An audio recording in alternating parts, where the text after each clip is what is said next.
బేహద్ పరం మహాశాంతి.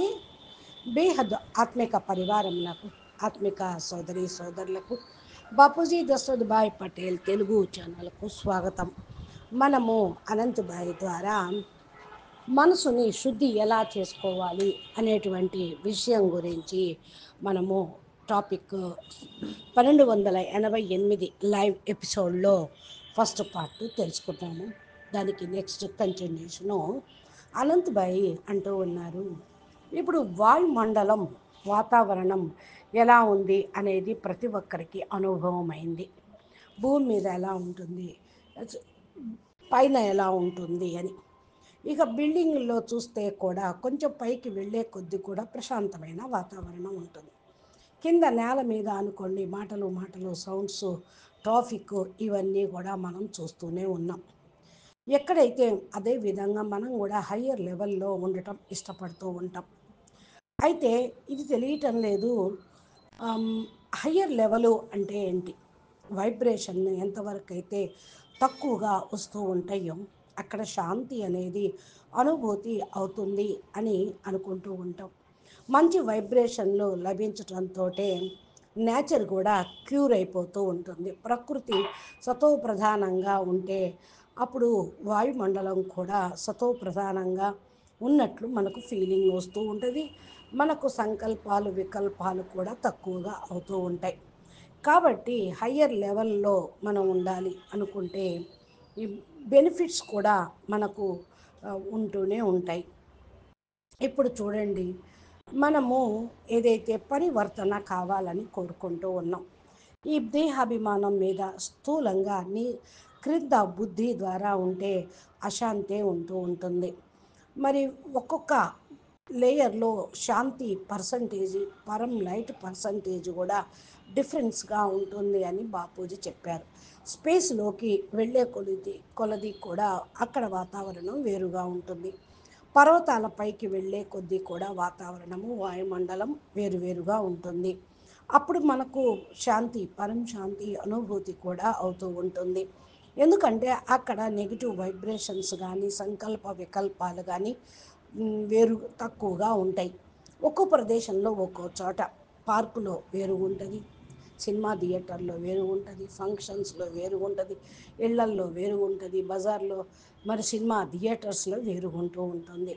మీ మనసు వాటి యొక్క ప్రభావంలోకి వెళ్ళటం సర్వసాధారణమే కదా మానవులకి.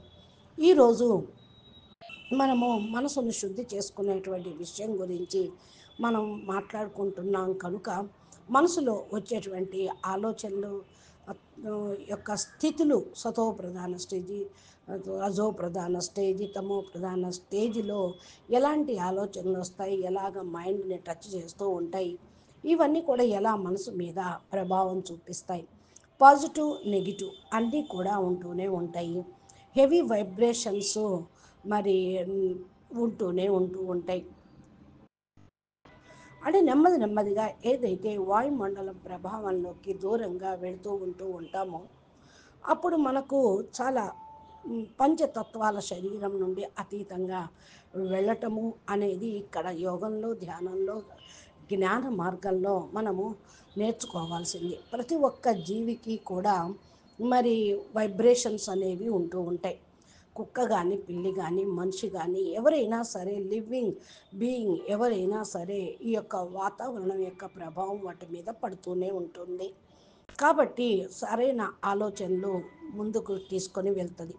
అందుకని పరివర్తన ఒక శబ్దం ఏదైతే పాడుతూ ఉన్నామో, బంధన, పరివర్తన ఈ రెండు కూడా మరి భగవంతుడు ఇచ్చినవి. అంటే ఈశ్వరుడు యొక్క కృప ఉంటేనే పరివర్తన అనేది ప్రతి ఒక్క దాంట్లో లభిస్తుంది. ప్రత్యేకమైన మూల వస్తువు అది పరివర్తన ఆ, యొక్క జీవితాన్ని జీవించాలి, ఇది అసంభవము.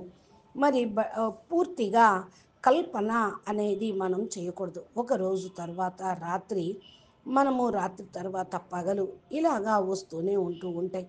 సూర్యాస్తమము, సూర్యోదయము. మరి రాత్రి వైబ్రేషన్ ఏంటి, పగలు వైబ్రేషన్ ఏంటి, దాని యొక్క మహత్యం మనకు తెలుసు.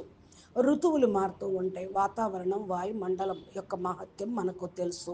నడుస్తూనే ఉంటూ ఉంటాయి, చూస్తూనే ఉన్నాం. భారతదేశంలోనూ 3 సీజన్లు ఉంటూ ఉంటాయి కదా! సర్ది, చలికాలం, వేసవికాలం, వర్షాకాలం. మరి ఈ విధంగా ఒక్కొక్క ఋతువులో ఒక్కోటి వైబ్రేషన్ ఉంటది. దానికి ప్రభావితం అవుతూ ఉంటాం. మజా అనుభవిస్తూ ఉంటాం. ఏ సమయంలో ఎలా గడపాలో మనకు తెలుసు. అందుకనే ఇక్కడ రాత్రింపగళ్ళు అనేది చెప్తూ ఉన్నాము. అసలు పైకి వెళ్తే రాత్రింబవళ్ళు ఉండవు. ఎందుకంటే సూర్యుడు ఉదయించడం, అస్తమించడం అనేది ఉండదు. మరి భగవంతుడికి ఇవన్నీ కూడా తెలుసు కదా! భూమి పైన ఇలాంటి వాయుమండలాన్ని తయారు చేశాడు. దాన్ని ఎందుకంటే మన శరీరం పంచతత్వాలతోటి ఉంది. వీటికి ఏవేవి అవసరమో అవన్నీ కూడా మనకు ఏర్పాటు చేశారు. కొత్త రోజు ప్రారంభమైంది అంటే కొత్త శక్తి అనుభూతి అవుతూ ఉంటుంది. రిఫ్రెష్మెంట్ అవుతూ ఉంటాం. కొత్త ఎనర్జీ లభిస్తూ ఉంటుంది. కొత్తగా ఒక రోజు, ఒక సంవత్సరం మీరు ప్రారంభించారు. మీరు దాన్ని ఫీల్ అవుతూ ఉన్నారు. అయితే మనము పవర్ఫుల్ స్థితిని తయారు చేసుకోవాలి అంటే అప్పుడు ఈ ఒకరోజు మంచిగా ఓ రోజు చెడు ఉన్నతము అనేది ఉండదు. ఎప్పుడు కూడా ఏకీరస స్థితిలో ఉండగలుగుతూ ఉంటూ ఉంటారు. ఇప్పుడు చూడండి మరి మనకు ఏ విధంగా ఋతువుల అనుభవం అవుతూ ఉంటాయో రాత్రింబవళ్ళ అనుభవం ఉంటాయి. ఇవన్నీ భూమి మీద ఈ యొక్క చక్రంలోనే కదా! ఈ భూమి చక్రం, ఋతువుల చక్రం వాయుమండలానికి అతీతంగా వెళ్ళటం అంటే మనసుకు అతీతంగా వెళ్ళటం, సంకల్పాలకు అతీతంగా వెళ్ళటము. ఇక్కడ భూమి మీద ఉంటే సుఖము వస్తుంది, దుఃఖము వస్తుంది. జీవితంలో పరివర్తన అనేది సమయము, కాలమానం అనుసారంగా వస్తూనే ఉంటుంది. ఏ వ్యక్తి కూడా జీవితంలో ఎప్పుడు దుఃఖము లేకుండా ఉన్నాడు అన్న మాట ఎక్కడా లేదు. ఎప్పుడూ సుఖంగా ఉన్నా లేనే లేదు. అందుకనే యుగాలు కూడా పరివర్తన అయిపోతూ ఉంటాయి. న్యూ బిగినింగ్‌లో చాలా మంచిగా ఉంటుంది. అందుకనే ప్రతి ఒక్క మాట చాలా విషయాన్ని అర్థం చేసుకోవాలి. ఎప్పుడు ఎప్పుడైనా సరే దుఃఖం వచ్చింది అంటే కళ్ళు మూసుకొని ఆలోచిస్తూ ఉంటాం. ఒక మళ్ళా మంచి రోజు వస్తుంది అని ఆలోచన చేయాలి ఈ సమయానికి. ఇది సుఖంలో కూడా మరి ఆహ్, అనుభూతి పొందుతూ ఉంటాం. దుఃఖంలో కూడా సుఖాన్ని చూడటం, చెడులో కూడా మంచి చూడటం ఇది జ్ఞాని, యోగి ఆత్మల యొక్క లక్షణం. భగవంతుడు కూడా సుఖము, దుఃఖము అనేది ఇవన్నీ కూడా మరి కర్మానుసారంగా, సమయమానుసారంగా ఏర్పాటు చేయబడినవి మానవులకు. అన్ని రకాల ఫీలింగ్స్, నవరసాలు ఉండాలి. మరి ఇవన్నీ కూడా ఆలోచించాల్సిన విషయం. కాబట్టి సమయాన్ని పరివర్తన చేయటం, అవ్వటం ప్రకృతి పరివర్తనాత్మకమైనది అని భగవంతుడు ప్రతి ఒక్క సమయాన్ని ఏర్పాటు చేశాడు. ఫీలింగు అందుకే మనుషులకు కూడా వస్తూ ఉంటాయి. ఇప్పుడు చూడండి రాత్రి 3 గంటలకు పార్టీ పెట్టుకున్నారు. అప్పుడు మధ్యాహ్నం 2 గంటలకు పార్టీ ఉంటుంది. వారి వారి యొక్క ఆలోచనలు వేరువేరుగా ఉంటూ ఉంటాయి. దృష్టికోణం మారుతూనే ఉంటుంది. పగలు నిద్రపోతే రాత్రి నిద్రపోవటం అనేది ఏ, కరెక్టా అనేది లేదు. చాలామంది ఋషులు రాత్రులు తపస్సు చేస్తూ ఉంటారు. ఎందుకంటే పగలు వైబ్రేషన్స్ వేరువేరుగా ఉంటాయి కనుక. తపస్సు పగలు చేస్తున్నారా, రాత్రి చేస్తున్నారా, అమృత వేళ రాత్రా అని కాదు. మనసు వైబ్రేషన్స్కు అతీతంగా వెళ్ళటం, స్థిరత్వంగా ఉండటము ముఖ్యము. ఈ లెక్కతోటి వైబ్రేషన్స్ మనము ఋతువుల అనుసారంగా, కాలం అనుసారంగా ఉన్నది. కానీ ఇప్పుడు కాలాతీతమైనది ఆత్మ, పరమాత్మ కాలాతీతము అనుకున్నప్పుడు మన పైన ఏది డిపెండ్ అవుతుందో ఆలోచన చూసుకోవాలి. జీవితంలో మనం ఏదైతే ఆలోచిస్తున్నామో ఆలోచించడానికి కూడా ఆలోచించాలి. ఆలోచనలకు కూడా అతీతంగా కావాలి. ఎక్కడ మన ఆలోచనలు సమాప్తం అవుతాయో అక్కడ నుండే జ్ఞానము, శక్తి అనేది ప్రారంభమవుతుంది, ఊర్జ అనేది. అయితే ఎంతవరకు అయితే కర్మ బంధనాలు సమాప్తం కావో అంతవరకు జీవితంలో మరి ముక్తి అనేది ఉండదు. కర్మ బంధనతోటి మనం ముక్తి పొందాలి, జీవన్ముక్తి పొందాలి. కర్మ బంధనాలు వచ్చేది కర్మల ఖాతాల వల్ల, జన్మ మరణ చక్రంలో వల్ల. రాముడు వచ్చాడు, తన కర్మ కూడా చేస్తూనే ఉన్నాడు. కర్మ బంధన ఆయన అనుభవించాడు. కృష్ణుడు కూడా కర్మ బంధనకు పూర్తి చేసుకొనే వెళ్ళిపోవటము జరిగింది. అదేవిధంగా జీవులు కూడా భూమి మీద, భూలోకంలో మానవుల యొక్క జన్మకు కారణమే కర్మ బంధన. ఈ విషయాన్ని మనం చాలా చక్కగా అర్థం చేసుకోవాలి. మన లోపల వీటిని ధారణ చెయ్యాలి. మనకు దుఃఖము ఏదైతే ఉన్నదో కేవలం మనకే కాదు, ప్రపంచం మొత్తం దుఃఖమయంగానే ఉంది, అనుభవిస్తూ ఉంది బాధ అనుకున్నప్పుడు మన బాధ తక్కువైపోతూ ఉంటుంది. మరి వీటి నుండి విముక్తి పొందటానికి ఆలోచనలు చేస్తాము, అనుభూతి పొందుతూ ఉన్నాము. విశ్వ కళ్యాణం కోసమే సమయము మరియు శక్తి సంబంధ సంపర్కాన్ని ఉపయోగిస్తూ ఉన్నాం. మహాపురుషుల జీవితంలో కూడా దుఃఖము వచ్చింది. కారణము ఏంటి అంటే అది సామాన్యమైన మానవుడుగా వారు వారు ఫీల్ అవ్వరు, ఆలోచన దాని గురించి పెట్టుకోరు. ఏ బాధ ఉన్నా కష్టం అనిపించదు వాళ్ళకి, ఎందుకంటే మహాపురుషులు కర్మ సిద్ధాంతం వాళ్ళకు తెలుసు, దాని యొక్క ఉపాయం ఏంటో వాళ్ళకు తెలుసు. కాబట్టి జీవితాన్ని గడిపేస్తూ ఉంటూ ఉంటారు. జీవితంలో ఆటుపోట్లు వస్తూ ఉంటాయి, సుఖ దుఃఖాలు, జయాపజయాలు, హాని లాభ నష్టాలు, ఇవన్నీ కూడా ఇక్కడివే, అనుభవం నుంచి వదిలేయాల్సిందే. అంటే ఒక ఎనర్జీని నుండి ఇంకో ఎనర్జీలోకి వెళ్ళటము అని అర్థం. కాబట్టి ఇక్కడ మనము అర్థం చేసుకోవాల్సింది అంటే పరివర్తన అనేది ప్రతి ఒక్క వస్తువుని మనం ఫేస్ చేస్తూ ఉండాలి, షేర్ చేసుకుంటూ ఉండాలి. సుఖీ ఆత్మలు దుఃఖం గురించి ఏం మాట్లాడతారు? వాళ్ళు ఎప్పుడు సుఖం గురించే మాట్లాడతారు, అంటే వాళ్ళకు దుఃఖం లేదనా? చెప్పండి. దుఃఖి ఆత్మలు సుఖం గురించి ఆలోచిస్తూ ఉంటారంటే సుఖీ ఆత్మలు మనకు మంచి రోజులు వచ్చినాయని ఆలోచిస్తూ ఉంటారు. వాళ్ళు దుఃఖాన్ని అనుభవించారు, సమయం కాలమానం గడిచిపోయింది. మరి కాబట్టి 5 స్టార్ హోటల్లోకి వెళ్ళలేము అనుకుంటాం. అక్కడ లగ్జరీ, మరి అక్కడ వాతావరణము, అక్కడ వస్తువులు మనము ఎప్పుడూ చూడను లేదు. అదేవిధంగా స్వర్గం యొక్క కల్పన ఎలా చేస్తాము, పరంధామం యొక్క కల్పన ఎలా చేస్తాము, పరం లైట్ పరం ప్రకాశము యొక్క కల్పన ఎలా చేస్తాము? వెళ్ళి చూస్తే ఫీల్ అవుతూ ఉంటాం, అనుభూతి పొందుతాం. స్వర్గం యొక్క కల్పన ఎలా ఉంటుంది? మరి 5 స్టార్ హోటల్లో ఉండటం అంటే ఇంట్లో కంటే కూడా లైట్ ఎక్కువగానే ఉంటుందనే కదా. అయితే మనకు ఎప్పుడు ఇంట్లో కరెంటు పోదా? పోతుంది. మనకి ఎప్పుడు ఆహారము లభించకుండా ఉందా? అది ఉంటుంది. కాబట్టి దుఃఖము గురించి మనం ఆలోచించవద్దు. మరి సుఖం గురించి మరి ఎదురు చూడను వద్దు. కర్మ సిద్ధాంతం అనుసారంగా సుఖ దుఃఖాలు, జీవన మరణాలు ఇవన్నీ ఉంటూనే ఉంటాయి. కాబట్టి మీ మనసు యొక్క స్థితిని, మనసుని అర్థం చేసుకొని మనసుకు నచ్చజెప్పుకోవాలి, ట్రైనింగ్ ఇచ్చుకుంటూ ఉండాలి. సుఖంలోనూ బాగానే ఉన్నా, దుఃఖంలోనూ బాగానే ఉన్నాను, మనసు ఎప్పుడు ఆనందంలో ఉండే విధంగా జ్ఞానాన్ని దానికి నచ్చజెప్పుకుంటూ ఉండాలి. మరి ట్రైనింగ్ ఇచ్చుకుంటూ ఉండాలి. కర్మ భూమి కనుక మంచి కర్మలు వస్తే అనుభవించాలి. దుఃఖము దాని యొక్క ప్రతిఫలం, దుఃఖ కర్మల చెడు కర్మల వల్ల దుఃఖము వస్తే దాన్ని అనుభవించాలి. మరి మీరు స్వర్గంలోకి వెళ్ళిపోతే టెంపరరీని, అక్కడ దుఃఖము అయితే లభించదు, కానీ శారీరక దుఃఖం అయితే ఉండదు.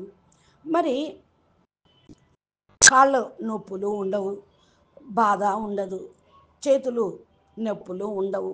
మరి అక్కడ శరీరం వేరు, 3 తత్వాల శరీరం ఉన్నది, అక్కడ ఉండవు. మరి ఇక్కడ ఆలోచనలు అక్కడ ఉండవు. అక్కడ ప్రకృతి, జడ ప్రకృతి, ప్రపంచము వేరు. శరీరం పంచతత్వాలతో ఉంది, అక్కడ 3 తత్వాలతోటి ఉంది. దుఃఖము సుఖము అనుభవించటానికే ఉన్నాయి అని పెద్దలు కూడా చెప్తూ ఉంటూ ఉంటారు. మనసుని శుద్ధి చేసుకుంటూ ఉండాలి. మనము పరివర్తన గురించి ఆలోచించినప్పుడు అన్నిటికీ అతీతం అయిపోతూ ఉంటాం. ఇప్పుడు చూడండి, విదేశాల్లో చాలా ఫేమస్ అయినటువంటి ఒక వ్యక్తి ఉన్నారు. హ్యాపీనెస్ గురించి చాలా మంచిగా బుక్ రాశాడు.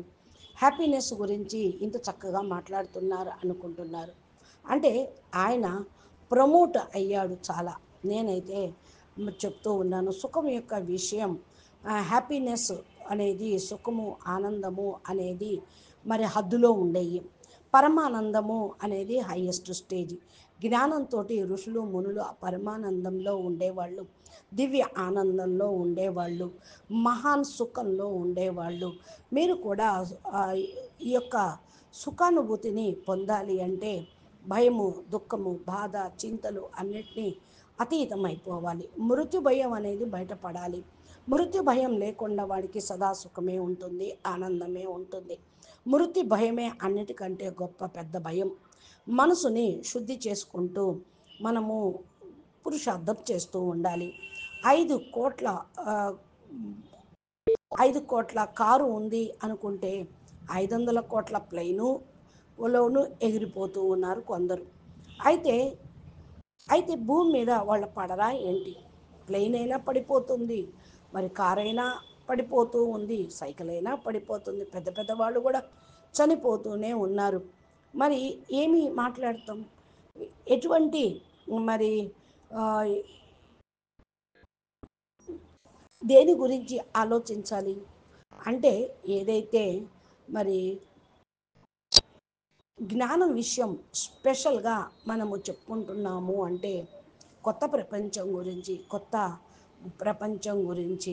అందుకనే ఇప్పుడు మనం చూడండి, టెక్నికల్గా మిస్టేక్స్ చాలా జరుగుతూ ఉంటాయి ప్లెయిన్లో కూడా. అందుకే అవి పడిపోతూ ఉంటాయి. డ్రైవర్ కూడా చనిపోతూనే ఉంటారు ట్రైనింగ్ చేసుకున్నప్పటికీ కూడా. పరిస్థితులు, వాతావరణము మరి ఉమ్, రకరకాలుగా ఉంటుంది. మెటీరియల్ హ్యాపీనెస్ లభించింది అనుకుంటారు, ఆ మెటీరియల్ తోటి దుఃఖము ఉంటుంది. అనంతకాలంలో సుఖంగా ఎవ్వరూ ఉండలేరు. అనంతకాలము శాంతి కూడా అందరికీ లభించదు. మరి ఏ విధంగా ఆ, ఈ యొక్క శబ్దము అనేది హద్దులోనే టెంపరీగానే ఉండేది. కాబట్టి మీరు ఏదైతే చూస్తూ ఉన్నారో సైంటిస్టులు కూడా మరి ఎంతోమంది ఆమ్, ఎంతోమందిని చంపేశారు కూడా, ఎంతోమంది చనిపోయారు కూడా. ఎందుకని? భూమి మీద వాళ్ళు బుద్ధి అనుసారంగా ఎన్నో కనిపెట్టారు కదా, తెలుసుకోలేకపోయారంటారు. ఈ నాటకము ఇదంతా భూమి మీద మనుషులు వస్తువులను పైన ఆధారపడి ఉంటే ఈ శాశ్వతమైన జీవితం లభిస్తుంది అనుకుంటున్నారా? మనము దీని గురించి ఎక్కువ చర్చ అనవసరం అనుకుంటాను. ఇప్పుడు మనము ఏదైతే మరి స్థూలమైన విషయం కాకుండా ఆధ్యాత్మిక విషయము గురించి తెలుసుకుందాము. అచ్చా, పరం శాంతి, నమస్తే, ధన్యవాదాలు. బేహద్కే బేహద్ పరం పరం. మహాశాంతి హే, మహాశాంతి హే, మహాశాంతి హే. నమస్తే.